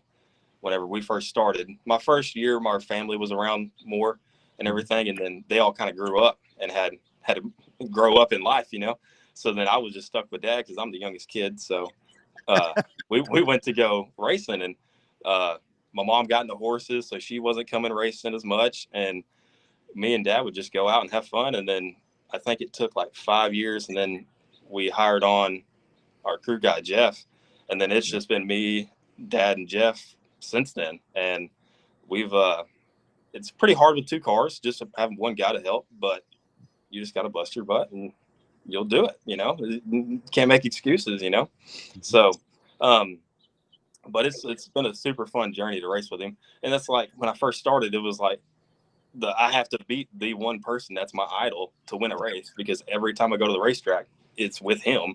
So it's going to be super hard for me to win. And then I've got my first one at Rocket a few years back, and then finally been along a dry spell until the second one finally came around. But it's hard to win with guys that are as competitive and as good as the guys that we race with all the time. We don't really go or race it. When we go to a race, it's normally either a USMTS or an arms race or a big local show or something like that. It's not normally just a weekly easy show, because modified racing is not really easy, but yeah. But so it's pretty fun, but it's been a blast racing with him and doing that throughout this whole time. Love it. So talk about, we're talking about the modified classes being successful and all the competition being there. I think the difference is, like, we've seen it on on a national scale ish, right? With your big series, your arms, your USMTS. It seems like those series didn't really fall off a lot, the past couple of years, but it seemed like the local shows were kind of hurting. What, with your knowledge, what led to some of the local shows and some of the downturn of some of the big mods and stuff, over the course of the last couple of years? Seems like it's going back up, but there for a while, man, it was slim pickings. Yeah. There for a while, we live in Longview, Texas, and we were having to drive to Ardmore, Oklahoma, and that was our local track. There for probably 3 or 4 years. So we were driving almost 6 hours to go race, and it got pretty thin there for a while. Like, Arclitex quit running us, Boot Hill quit running us, Lone Star quit running us, like all of the tracks that are around this area quit running us. Louisiana, they're more into the crate late models. That came about, and I feel like that kind of hurt us a little bit, but it is what it is. Like, you can't fix it. So they in Louisiana like crate lates and everything, but over in the Dallas area and stuff, it was Devil's Bowl always pretty much ran us. I didn't really go to RPM or Big O very much before I started going with the Tom series and the Arm series, and then Ardmore, that was the place with that and the Tom series. It became, we had no big weekly racing per se, so we had to go to run a series to run as much as we could during the time, and that was the Tom series for a while, and then the Arm series came about. We've been running that one, but I really don't know, honestly, what caused the downfall of the modifieds. It slowly became a downhill turn. But like Dad's always said, whenever he couldn't complain about the weekly shows not running us very much, because he would rather go run and go take a vacation and go race for a week up north with USMTS or just up in Yankee land. And then he enjoys doing that. So he would skip the races around here. He was like, I wasn't helping the local track, so I can't complain about it because I wasn't there to help him. And it's understandable. So I don't know if many drivers doing that caused it or what per se, or it's just the cost of the modifieds were getting more expensive, and they were like, well, we can go run a crate late model for not much more and do that stuff. But then they figured out that the cost of the crate late model isn't that much more. I mean, isn't that much better than the cost of a modified. And then the weekly shows started paying a little bit more, so then more people started coming back down to a modified and everything. Yeah. So Sean, do you think? I mean, like here in South Texas, I mean, their factory stock, they blew up. I mean, these guys. I mean, you can spend less. You know, the big tires. I love the whole excuse. Oh yeah, the tires are cheap. Okay, but so you have that, and I know that kind of took away from the modifieds as well, because I mean, you got some big ass factory stock shows that have factored in. Your thoughts on how that steel bodied class may have affected the big mods up to this point? But we're seeing the resurgence. But I think it kind of put a hit in there a little bit. Oh, it for sure did. Like whenever you got the King of the Hill every year, you have like that's paying $10,000 to win, and if you win that, you back 5 years ago, 10 years ago, or not 10 years ago, but 5-7 years ago, whenever you won that King of the Hill, that practically paid for you buying a factory stock and everything. So that, and then there's been a couple more 5,000 wins. You have those annually, and that definitely did hurt it. Like that's why we would see Chris Hennigan go, and he would go jump in somebody's factory stock and go run the King of the Hill. Like it's paying that much money. That's what people want. You don't race for a trophy necessarily as much as they like to race for money. And we do this for a hobby, but we try not to be stupid with our money either, you know? I love that, dude.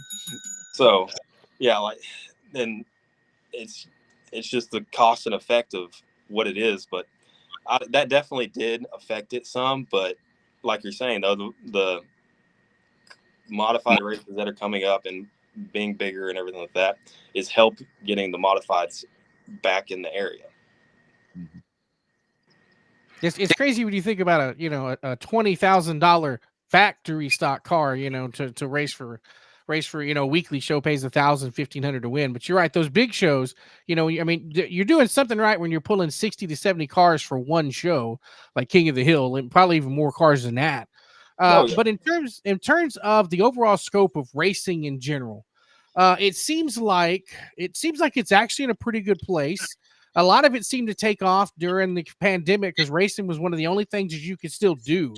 Yes. And people were showing up to the races, had record car counts, record fan counts there at the pandemic. Fell off a little bit when you started having movie theaters open back up, theme parks open back up, all that stuff with more stuff to do.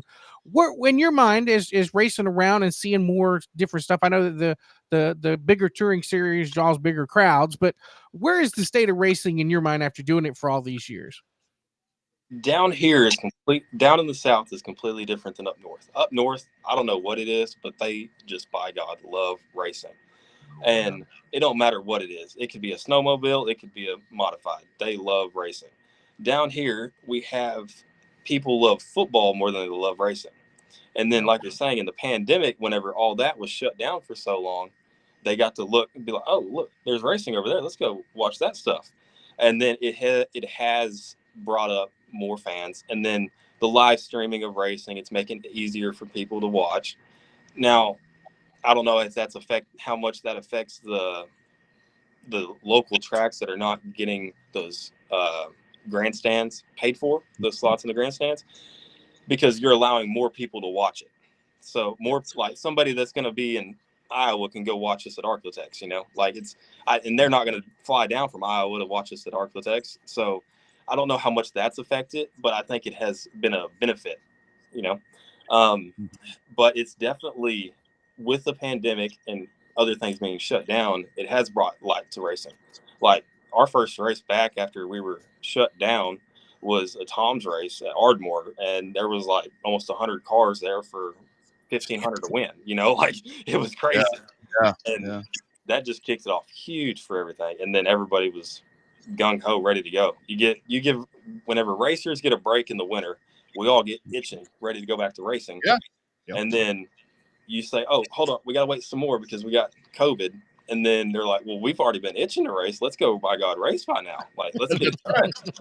So then everybody's amped up, and we've been trying to keep that going since then. And there's more people that are coming into racing. You see that slowly, but that's just the fact of it. I don't know how much I don't really know about what the next 30 years of racing is going to look like for us, because the cost of racing, and not many young people are as interested in it as they were 20 years ago, you know. But like me, I grew up in it, so I've had the fever to do this thing forever. And then I always wanted to race. I didn't think I would ever not do it. So I don't know how many more people are going to keep coming into racing and everything, just because of the cost of it, and they have other things they could go do. Like side by sides have gotten more important to people than going racing. And it's like, okay, but racing's still a lot of fun, you know. But also people like to, I feel like not many people in my generation or the younger generations like to do anything that's super difficult. And racing is super difficult to do and win. And like, I've been racing for over 10 years now. I've only got 2 wins. I mean, like that looks pitiful to me. I'm looking at myself like, dang, I suck. But then again, it's like the amount of people that you race with and how competitive it is. And to have, when somebody gets dominant, you're just like, oh my gosh, they're on fire right now. And I don't know how much, though, of the younger generation is going to do it, just because of how difficult it is. And it's not something you can just go step in and be like, oh, I'm going to go win every week. You know, so I don't know how it's going to look in 30 years. But as of right now, though, we're on the upward swing. And then the South is getting more into it. And like up north, I swear, though, if y'all go up north and race, those fans up there are just crazy fun. It's a different world up there to me. I enjoy it so much. Just going up there and hanging out with all those guys and racing with them. And then the fans, like, they don't need, like me, I haven't won a race up there at all. But there's some guys up there that are diehard race fans, and they just come by the trailer every time you're there and just say hi, and you recognize them. You're like, oh man, you recognize me? I'm just a nobody, you know. But it's pretty cool up there and everything. No, I mean, that's the thing about it, Sean. You see them, and of course, Bobby and I, you know, originally are pavement guys, and you know, pavement racing up north. I mean, it's like they'll have these massive races on a freaking Wednesday night, and it's like, shit, we can't even do once a month on a Saturday in Texas, you know, whatever the case is. But it definitely is a different world up there, and kind of your thoughts right there. And we'll get you out of here. Sorry, we're kind of running long, but I've got a lot of friends that exclusively do iRacing or sim racing. I'm like, have you ever thought of doing the real thing? And it's like, no, I'm happy doing this. I'm like, come on, come try it. Come try the real shit.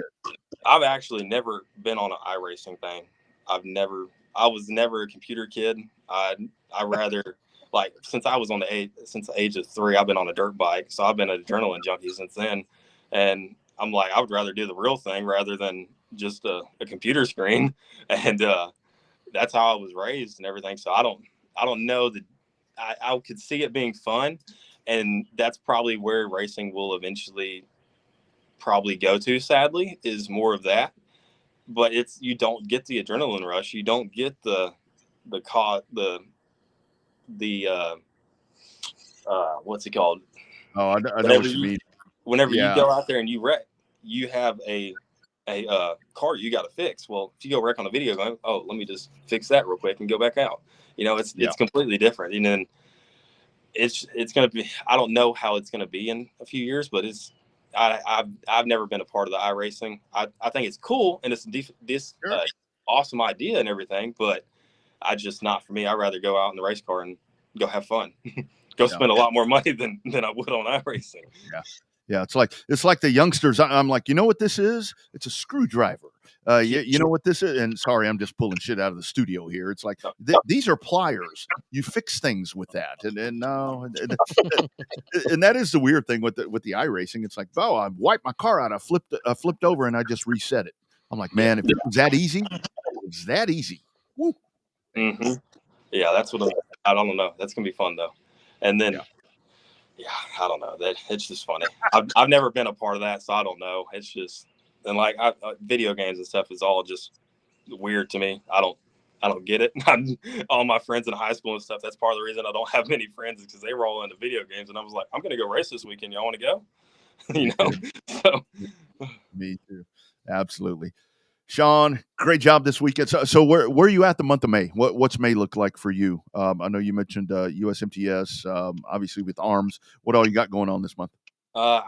Shoot, I think we got a few races at Arclitex this month, and then we got the USMTS maybe at Waco this weekend. It's either we're going to race at Waco or we're going to race at Vivian, and it's weather permitting with both of those.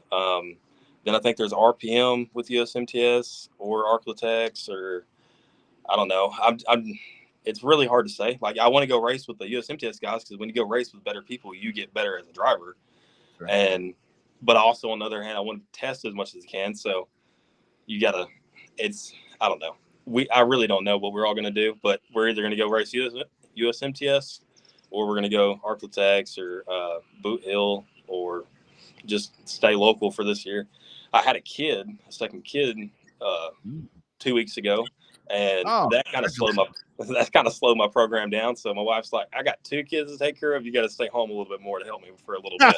I was like, I understand. So I gotta stay around here for a little bit, but yeah, we still gonna probably go out to the Jamboree this year, and then we're gonna go race the 100,000 like we were saying, and then I'll probably go run a few arm series. I thought about doing the Southern USMTS series just because I had such a good weekend at Rocket, and then I was really looking forward to going to Boot Hill before it rained out with USMTS. Excuse me, but I really don't know what all we're going to do yet, just because of where we're at, like with the weather and with everything. I hate the weather word, but you can't just, you got to look at it, you know? Mm-hmm. Yeah. Yep. 2 things undefeated: Father Time and Mother Nature. They always win. So anyway, good stuff, Sean. Congratulations on the weekend, my man. Great conversation, dude. This has been a lot of fun. Let's do it again. We'll talk some more modified racing. I love that you guys are doing really cool things, and always an open door here, man, whenever you want to bullshit. Sounds good, sir. Y'all too. Talk to y'all later. All right, man. Take care. You too. Bye-bye. There he goes, Sean Gaddis. A young dude. I don't know how old he is. I didn't want to ask him, but a young dude talking about kind of the video game stuff and how that's a bunch of bullshit. I like that. That's pretty funny. Well, that's what it is now. I mean, the kids don't care about cars, because it's just, let's pull one up let's get one to come pick me up on an app, and Uber to the fast food joint and order it on the machine. And, or hell, even that, you just Uber Eats will bring it to you now. You don't have to leave the house. No, man. I'll tell you, it is definitely a different world. But kind of what you were talking to him there about, and it kind of hit me there when we were talking, like when you mentioned about the pandemic and all that. The thing about it is we can kind of say what we're going to say about iRacing and so forth. And again, I'm not slighting iRacers. I mean, that's great. I mean, if I could afford one of those rigs, I'd probably set one up and have one sitting in here and be doing that instead of this. But I just don't want to do that. But that really was the thing. I mean, if you remember in the pandemic when they were doing all those damn iRacing things on freaking network TV. That's all the racing we had, but it worked though. Those things were getting decent ratings because it was the only quote unquote live sport that was going on right there. As racing was the only thing you could do. Nobody was watching Madden. Nobody's trying to watch a Madden play football, but people were actually watching the iRacing go on with the Fox, and even IndyCar started doing it. Yeah, and that was the whole thing. I mean, because like when they started getting the real racers involved in all that, and I mean, it really was, and it was like, I mean, like you say there with the NBA. Video games and baseball and all that. I know we got college football 25 that's coming out and all that, but I mean, I will say that when it comes to some of the racing video games, I mean, that is a little more realistic, and when everything shakes and all that. But it's like Sean was talking about right there. It's like when I've never tried it. But I think I broadcasted a couple of those during the pandemic, but it was like this dude would flip over the wall and shit, and then he's at the back of the pack again. I'm like, wait a minute, this ain't that realistic. Yeah. You'd be like done for the season. You'd hit that reset button and come right back on. Yeah. So it is what it is. I mean, but hey, as long as we have people involved, but I tell you what's been really cool about tonight is talking about with modifieds. Is man, I mean, talking about with Sean there with arms, stems, IMCA, man, and like that post said earlier, man, modified racing around here is alive and well, and thank goodness, because I think that that's a really big hole to fill, and stock cars and factory stocks and sport mods seem to be on the limited modifieds, whatever you want to call them, seems to be on the resurgence again. So I think we're doing okay. Because when the ARM series means South, they're talking South, not as in South Texas. They're talking That's South right. as the Mason-Dixon kind of South. That's right. That's what they're talking about, meaning South. They're not talking about South Texas like we normally talk about. So Yeah, that's it is the state of Texas right now. If you got a big mod, you got options. You may have to drive a little bit, but you definitely have options now that you didn't have 4 or 5 years ago. and that's where I always say, when it comes to dirt track racing, the more that I've figured it out and learned it a little bit more, is seriously to me, it sounds stupid, but I always say to me, the equator is Waco. It's kind of that's the equator right there, and south. When you look at the equator, south, when you start going into Louisiana and Mississippi and Alabama and all of that, Arklatex, very south. Very south when it comes to that, because it's widespread, man. It's every freaking where. And then you do have below the equator, I don't know what you would call that, but that's where you start getting into this stuff down here. And I think USMTS, a 2-day show coming up there with factory stocks at Waco this weekend. If weather permitting, they're able to get that in. I think that'll be a massive show. So that'll be another big mod weekend that's coming up. So hopefully that all pans out. And I just love the fact that you get those dudes throwing those things up on the bars and just getting out there and hauling ass. And stems has been pivotal, I think, for us below the equator to bring it back here. Yeah, and it's also cool that as cool as it is, I wouldn't say they're competing series by no means, because ARMS is considerably northern Texas, Oklahoma, Arkansas, up in that part of the world. Because Texas is so big, we call it different parts of the world. But it is cool to see another series acknowledge the success of another series. Exactly. Because the rising tide raises all boats, and that's what we're here for. Mm-hmm. And like he was talking about Louisiana, and I can tell you from the Rogers Dab stuff, is like Louisiana, Mississippi, the crate late models, dude, blowing it out of the water. My man, Flying Ryan, that runs for Rogers Dabs. He got rained out. I think it was Friday or Saturday, and they're like, "Boom, okay, we're going to Louisiana." For Mississippi, and it's huge. I mean, it's huge over there. We're here, whether it's a sport mod or a factory stock. It's funny, but the constant is the modified, and that's been the one that's been around for a long time, like Chris Carroll was talking about. I mean, I remember, Bobby, when that's all there was. I mean, you had one modified class, and it was the big mods, what we call now the big mods, and it's just the way it escalates. And the rest of them just look like shit. Now dirt cars don't look like shit. They actually have, most of them have straight bodies now. Yeah. Back in the old days, you had the old bombers. You'd have a bomber that came racing out there, and it was all beat to shit, and nobody cared about any of that. And now you go out there and you flip over a factory stock or an IMCA stock car, and you come out the next week, it's fully wrapped and got a brand new steel body on it. Hot damn. Yeah. Funny how time changes. Funny how that dirt track stuff changed. Yeah, we had I forget, I think it was Donald Mack that used to be our flagman over at Kyle in the Thunder Hill days, and we'd come out, we'd be rolling around there, and he would, I don't know how he had a microphone, but he'd sit there and he'd tell us, okay, guys, we're going green the next time, have a little pride in your ride, and don't get out there and do anything stupid. And it's like, all right, there you go. And that lasted till the entry into turn one. Yeah, turn one, you go 5 wide, and everybody gets their shit tore up. Quick word from a couple of other great contributors here to the Revved Up Sports Show before we have our closing thoughts. Great word from Rogers Dab Chevrolet, and of course our friends over at Generation Race Cars.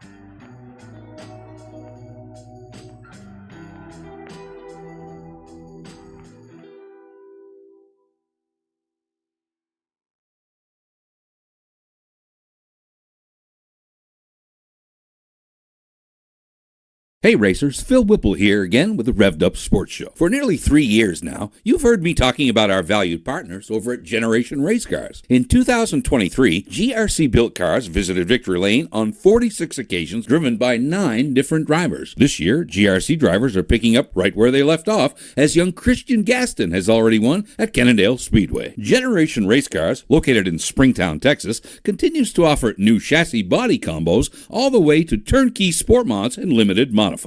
All cars are built to the same high standards we have at GRC. Justin Long is committed to giving each and every customer the time they deserve, along with a commitment to bring quality into every build. When you're ready to order a new car for 2024, give the guys over at Generation Race Cars a call at 817-528-2947. That's 817-528-2947.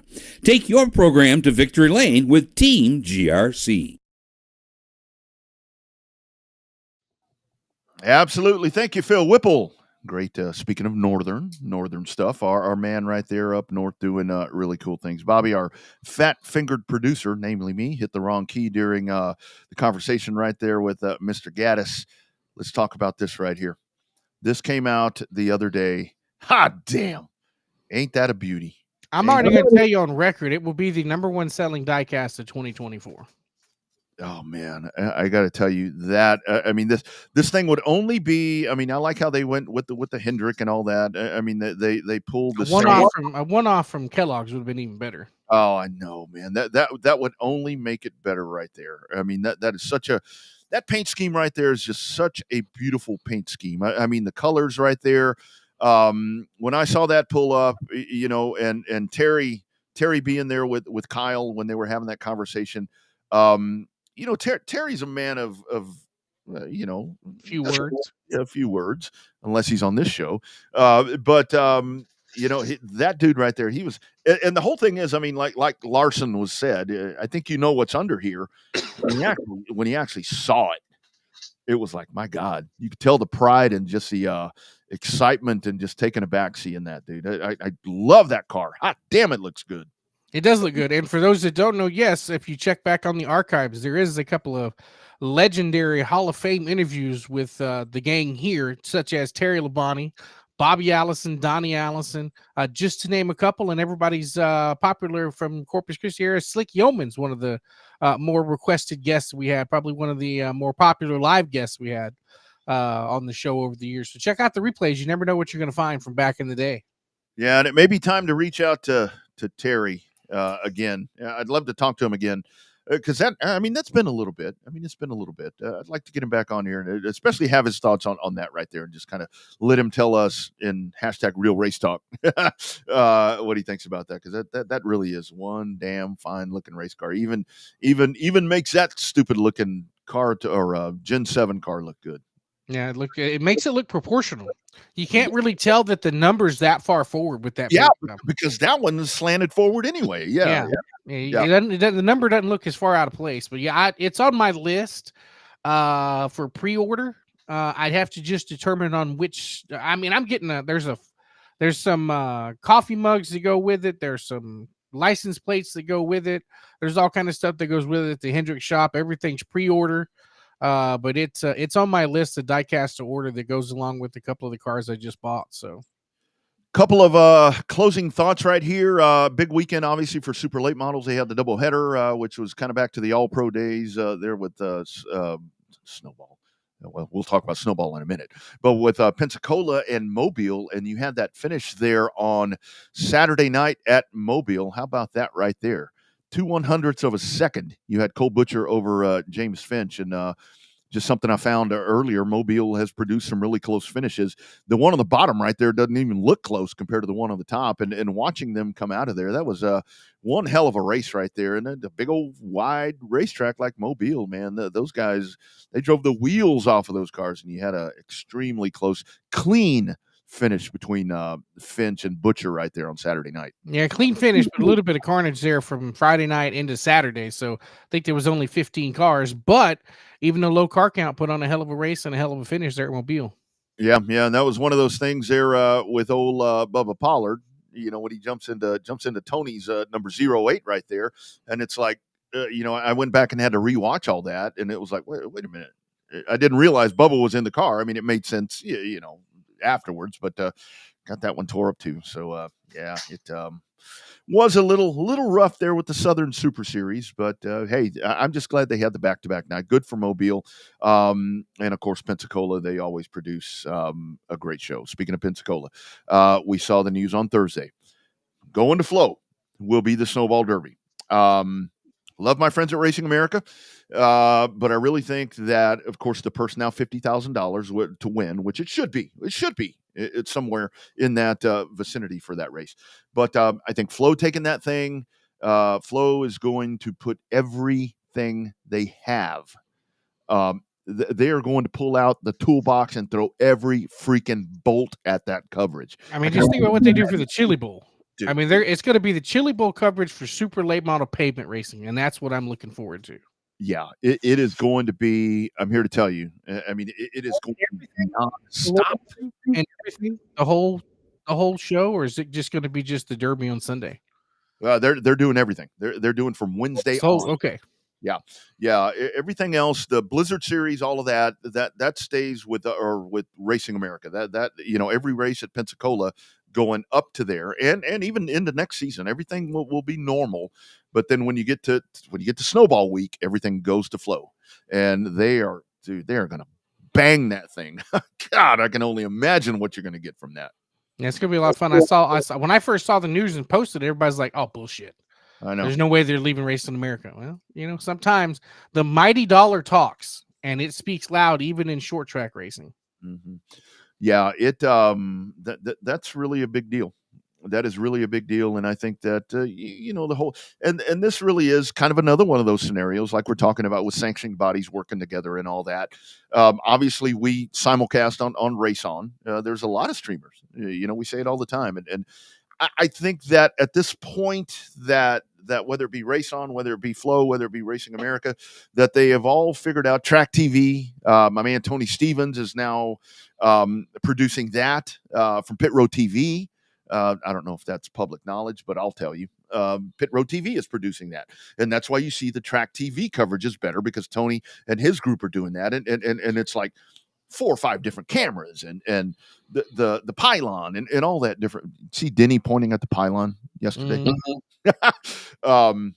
But I mean, I think the streamers have figured out as well that it's like, look, just like where on the asphalt super late model side, to where I don't think those sanctioning bodies are best friends, but they realize that maybe staying elbow to elbow is maybe better than just sitting here trying to beat each other up. Yeah, I mean, it's the camaraderie, I think, that can make the difference in both of those scenarios.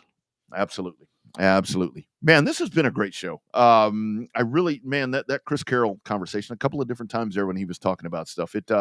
That's real life. Like we talk about, Bobby, this shit's fun. Doing the show is fun. Going to the track is fun. But when you talk about people that come back into the world and they're truly lost, and they've been programmed to not be weak and not be able to say I'm not okay, that they have a place to put themselves into, and people waiting to bring them in. Man, I think that's so great. I think it's awesome. Yeah, no, it's gonna be really cool. It's really cool. It just be remotely part of that discussion tonight. It was a lot of fun, insightful at that too. So, yeah, well, and like Shane Turner says, drinking beer is fun. I mean, that's always fun. That's going to happen, weather permitting. That'll happen next weekend, or this coming weekend now. Yeah, well, that is right, because you got a back-to-back, and here it is. You got the R&M Installation Services Truck Challenge coming up at Houston. And our man, happy birthday to our man, Rick Polero. I think it was his birthday yesterday. Sent him over a text, and he messaged back, and we were kind of going back and forth there just a little bit. Good to have the old zippy hippie back in the middle of things again. And he is taking a big investment right here to, become a part of racing happening there. So is the shoe still coming? I don't know if that's this race or not. I would think it is. I would think that it should be. Because there was a race at I-37 that they were talking about the hot shoe not going to be there, and that he was going to be committed elsewhere. So I wonder if that's this race or next race. Yeah, I think it was supposed to have been that April 20th one that got moved around. So depending on what all happens right there, this would be a good one. 2K to win. So I don't know. Or was the shoe going to do a truck or a modified? I'm not sure what the shoe was doing. Truck's the last I heard. Oh, that dude's going to be bored in that thing. Or that person's going to be bored in that thing. Yeah. Well, hell, message him and find out. You got his phone number. Oh yeah. Well, maybe we'll do that here. Let's stall for just a minute, and we'll get the answer here, possibly on that question.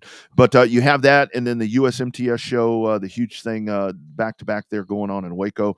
I think that's another really big one where it is, dude. This month, I mean, talking to Owen this weekend, I mean, Owen's got the 2 races in Houston, and then you got May 17th there at the Race Ranch, which is going to be massive with the truck series and stems. Those Corpus people are ape shit over those trucks, dude. I was there the other day, and they're like, "When are the trucks coming again?" I'm like, "Oh, they'll be here on the 17th." And then you got a Memorial Day doubleheader happening there, so pretty good stuff coming along. The next and May 11th is going to be real interesting too, because like you and I were talking about, everybody is racing that weekend. Yeah, it's going to be a lot of fun. There's a lot of races going back to back there on the 18th and the 11th and the 4th. Yeah. All right. Hold on. Sorry. Trying to. Did I tell you I'm actually thinking about getting Texas State season tickets too? For what? For football. Oh, okay. Oh, no. I mean, why? The spouse wants them. Oh, well, they wants to support her alma mater. Well, they're on the upswing. They're definitely on the upswing. They have a Tuesday night game and a Thursday night game. Tuesday night. I like that. Tuesday and Thursday. Those are good days for that. Somebody actually sent me, it's funny that you asked that, or that you mentioned that. Somebody actually just sent me a link talking about what 7A would look like in Texas high school football. I'm like, oh God. That needs it. Yeah, they need it. Yeah, that needs to happen. That would definitely be a good thing. But yeah, hey, might as well. I mean, they're on the upswing. I mean, they've got some good things going on over there. Texas State's done a really good job of using the portal. Go in there and win now. Go in there and win right now. They claim this is the year that they'll finally beat UTSA. I believe it when I see it, but you know. I was going to send you a picture, and I didn't do it because I didn't want to hurt your feelings. But my friend sent me a picture of her son wearing the burnt orange that used to be your edge rusher. Poor Trey, golly. Hope he's enjoying the 40 acres. The dude looked good. Actually, he didn't play very much. He didn't play very much intentionally because he doesn't need to. But looking mighty sharp there in the burnt orange. UT's a lucky program to have him. Yes, they are. 11 players drafted. Hey, speaking of draft, I kind of did, and we're probably too late in the show to even bring it up now. But if you had a short track racing draft, speaking of the shoe, like if there was a short track racing draft, what do you think that draft? I mean, the shoe that we're talking about, is Jared Maupin. That kind of would be the Caleb Williams, I think, around here. Don't you think, down south? Yeah, I think so. I mean, I think, or Drake May, local hometown hero. You know. Yeah. Rick hadn't answered. He's probably. I was going to tell you to message Jared himself. That's another good idea. Yeah, stand by. Yeah, but lots of good drivers. I mean, that you could go in there and you could, if you had the first pick, or do you do like the Michael Penix? Do you go with the Michael Penix pick, maybe a little bit older than Michael Penix, and go? Here you go. Do you go and again, I'm not comparing personalities because this is night and day. Do you go and get your Aaron Rodgers, Howard Willis, who won again at 105? Do you go get the legend? Or do you get one of these young dudes? I would get one of the young guys if I'm drafting that early. There's probably a reason why I'm drafting that early. I know that's a bad part. Stand by. Yes, indeed. The plan is, I hope it's okay to say this, for Jared Maupin to be in the 96 truck. So there you go. How about that? Man, I can't wait to see that. That's going to be fun right there. Oh, man. That is going to be I've talked about that for a lot of times to where it's like, that dude, I think jumping into one of these things, it is. I still think, can you imagine him in Memphis going head-to-head in a modified? Another great first-round pick right here. I tell you that these guys that we're talking about, Memphis is another guy. Funny you mentioned him, and I didn't talk about him earlier. I mean, it is Memphis, Caden, and Jared to me are guys that with these younger dudes that just pop into anything. And again, they do that because they have the opportunity. And it's not slighting anybody else. They're able to jump into factory stocks and modifieds and pavement cars and all these different things. They make the most of those opportunities, and that's what Kyle Larson does. And you look at that, and it's all aligning yourselves with the right people. I think so. I think that's what it takes. It just takes that lucky break to get to that next level, and some of them just hadn't had quite that lucky break yet. Caden Honeycutt's waiting on one, although he's getting closer. He's looking good in them niche trucks. And then just needs, I think Jared running a little pavement is going to help out a whole lot. So we'll see what happens for this next level. Yeah, no doubt about it. So that'll be exciting to watch. Jared mopping in the 96 truck. Going to be a hell of a weekend. Hopefully the weather's going to hold out for us. Hey, I-37, also want to talk about them down south.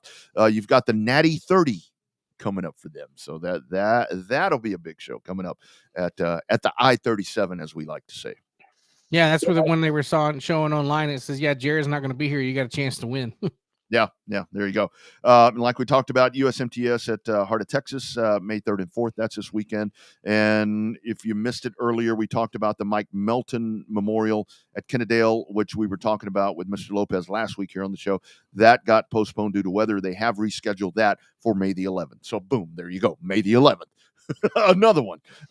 So I know I got to call Rachel for May 4th so she can come pick up these trophies. It's in the back of my garage. Yeah, gonna be a lot going on. Going to be a lot going on May the 11th and throughout the month. All right, you guys, this has been one hell of a fun show. Again, we'll have everything archived up. You can find the audio part on iTunes, on Google Play, on Spreaker, on all of them. I mean, every podcast provider, we're on all that. And of course, the video replays at RevvedUpSportsShow.tv, on all the Facebook sites that we're on the Race On site, on the Race On page, on our page, on everywhere. You'll find it. Just type in Revved Up Sports Show.